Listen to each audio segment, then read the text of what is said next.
Chemistry एक game की तरह है जहां छोटे छोटे पार्टिकल्स होते हैं जिन्हें इलेक्ट्रॉन्स कहते हैं। कभी कभी एटम्स इलेक्ट्रॉन्स खो देते हैं, इसे ऑक्सीडेशन कहते हैं। दूसरी बार एटम्स इलेक्ट्रॉन्स गेन करते हैं, इसे रिडक्शन कहते हैं। ये प्रोसेसेस ऑक्सीडेशन और रिडक्शन हमेशा साथ साथ होते हैं, वो एक ही सिक्के के दो पहलू जैसे हैं। इस इलेक्ट्रॉन एक्सचेंज को समझने से हमें अपने आसपास की दुनिया को समझने में मदद मिलती है। ये ऐसे ऑक्सीडेशन और रिडक्शन के कॉन्सेप्ट्स विभिन्न क्षेत्रों में उनके महत्व और हमारे दैनिक जीवन पर उनके प्रभाव का पता लगाएगा। आइए शुरू करते हैं। ऑक्सीडेशन एक प्रोसेस है जहां एक एटम, मॉलिक्यूल या आयन इलेक्ट्रॉन्स खो देता है। याद रखें, इलेक्ट्रॉन्स नेगेटिवली चार्ज्ड होते हैं। जब एक एटम इलेक्ट्रॉन्स खो देता है तो यह अधिक पॉजिटिव हो जाता है।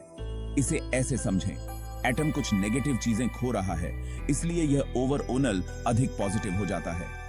इलेक्ट्रॉन्स का यह नुकसान केमिकल रिएक्शंस के दौरान हो सकता है। उदाहरण के लिए, जब लोहे में जंग लगता है तो यह ऑक्सीडेशन से गुजर रहा होता है। रिडक्शन ऑक्सीडेशन के विपरीत है।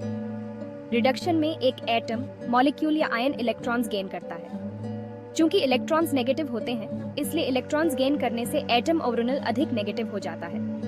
ये एटम में नेगेटिव चीजें जोड़ने जैसा है, जिससे यह कम पॉजिटिव हो जाता है। इलेक्ट्रॉन्स का यह गेन केमिकल रिएक्शंस के दौरान भी होता है।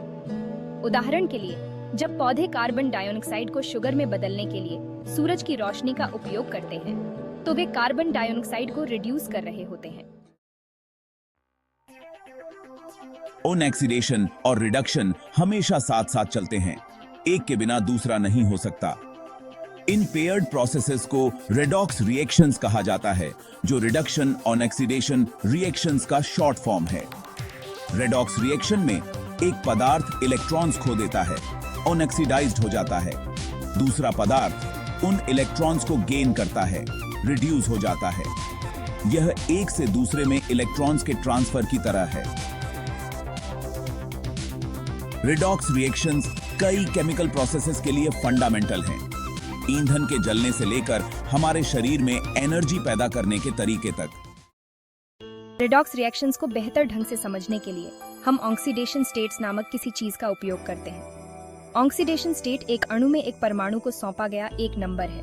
यह हमें बताता है कि परमाणु ने अपनी न्यूट्रल अवस्था की तुलना में कितने इलेक्ट्रॉन्स प्राप्त किए हैं या खोए हैं। उदाहरण के लिए, अपने एलिमेंटल रूप में ऑक्सीजन की ऑक्सीडेशन स्टेट 0 होती है, लेकिन पानी H2O में ऑक्सीजन की ऑक्सीडेशन स्टेट -2 होती है। इसका मतलब है कि प्रत्येक ऑक्सीजन परमाणु ने 2 इलेक्ट्रॉन प्राप्त किए हैं। ऑक्सीडेशन स्टेट्स में परिवर्तनों को देखकर हम यह पहचान सकते हैं कि प्रतिक्रिया में कौन सी प्रजाति ऑक्सीकृत होती है और कौन सी कम होती है। ऑक्सीडाइजिंग एजेंट एक ऐसा पदार्थ है जो दूसरे पदार्थ को इलेक्ट्रॉन्स खोने या ऑक्सीकृत होने का कारण बनता है। दूसरे शब्दों में, यह अन्य पदार्थों से इलेक्ट्रॉनों को पकड़ लेता है। इसे स्कूल के मैदान में एक बुली की तरह समझें, जो लंच के पैसे छीन रहा हो। ऑक्सीडाइजिंग एजेंट अन्य अणुओं से इलेक्ट्रॉनों को दूर ले जाता है। सामान्य ऑक्सीडाइजिंग एजेंट्स में ऑक्सीजन, क्लोरीन और हाइड्रोजन पेरोक्साइड शामिल हैं। उनका उपयोग विभिन्न अनुप्रयोगों में किया जाता है, ब्लीचिंग एजेंटों से लेकर कीटाणुनाशक तक। रिड्यूसिंग एजेंट ऑक्सीडाइजिंग एजेंट के विपरीत होता है। यह दूसरे पदार्थ को इलेक्ट्रॉन्स प्राप्त करने या कम होने का कारण बनता है।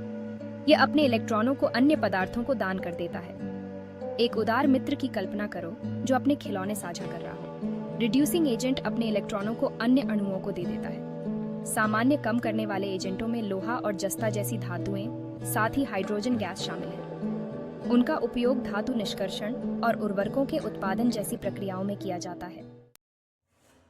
ऑक्सीकरण और कमी हमारे चारों ओर हर समय हो रही है।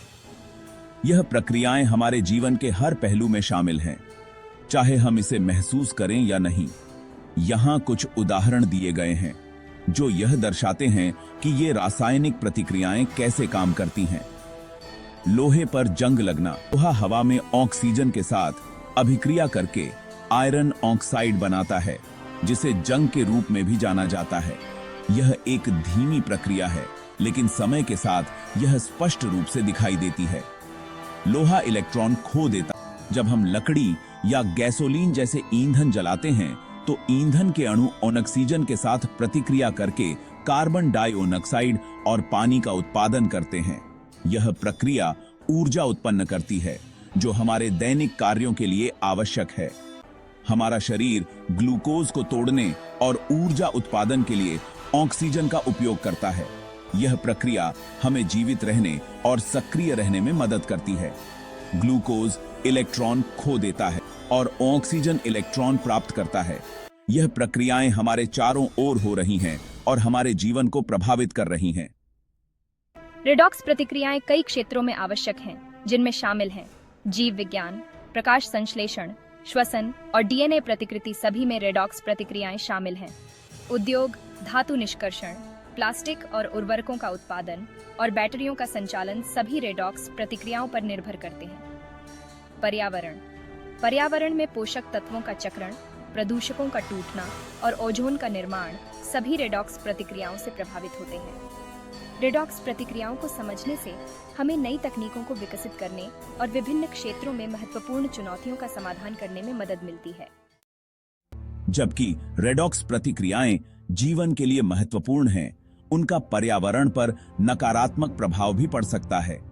इन प्रतिक्रियाओं के कारण होने वाले प्रदूषण और अन्य समस्याओं को समझना आवश्यक है।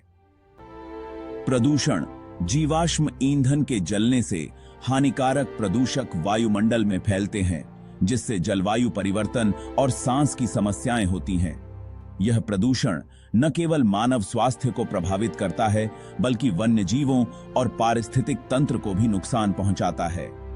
अम्ल वर्षा, औद्योगिक प्रक्रियाओं से निकलने वाला सल्फर डाइऑक्साइड और नाइट्रोजन ऑक्साइड हवा में जलवाष्प के साथ प्रतिक्रिया करके अम्लीय वर्षा बनाते हैं, जो जंगलों और जलीय जीवन को नुकसान पहुंचाते हैं। यह अम्लीय वर्षा मिट्टी की उर्वरता को भी कम कर सकती है।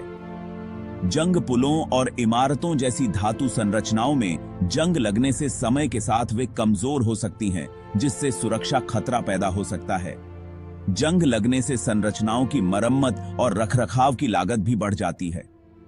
रेडॉक्स प्रतिक्रियाओं के पर्यावरणीय परिणामों को समझना और उनके नकारात्मक प्रभावों को कम करने के लिए स्थायी प्रथाओं को विकसित करना महत्वपूर्ण है। इसके लिए हमें हरित ऊर्जा समाधानों और पर्यावरण अनुकूल प्रथाओं को अपनाना होगा। ऑक्सीकरण और कमी मूलभूत प्रक्रियाएं हैं जो परमाणु स्तर पर पदार्थ के व्यवहार को नियंत्रित करती हैं। ये प्रक्रियाएं न केवल रासायनिक प्रतिक्रियाओं को संचालित करती हैं, बल्कि ऊर्जा उत्पादन और भंडारण में भी महत्वपूर्ण भूमिका निभाती हैं।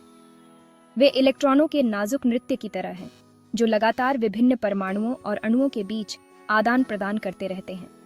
यह नृत्य जीवन के हर पहलू को प्रभावित करता है, चाहे वह कोशिकाओं के भीतर हो या विशाल ग्रहों के बीच। इन प्रक्रियाओं को समझना प्राकृतिक दुनिया के रहस्यों को उजागर करने और मानवता को लाभ पहुंचाने वाली नई तकनीकों को विकसित करने की कुंजी है। वैज्ञानिकों के लिए यह एक अंतहीन खोज है जो हमें ब्रह्मांड की गहरी समझ की ओर ले जाती है। हम जिस हवा में सांस लेते हैं, उस ऊर्जा से लेकर जो हमारे घरों को बिजली देती है, रेडॉक्स प्रतिक्रियाएं हर चीज के केंद्र में हैं। ये प्रतिक्रियाएं हमारे जीवन को सुगम और टिकाऊ बनाने में मदद करती हैं।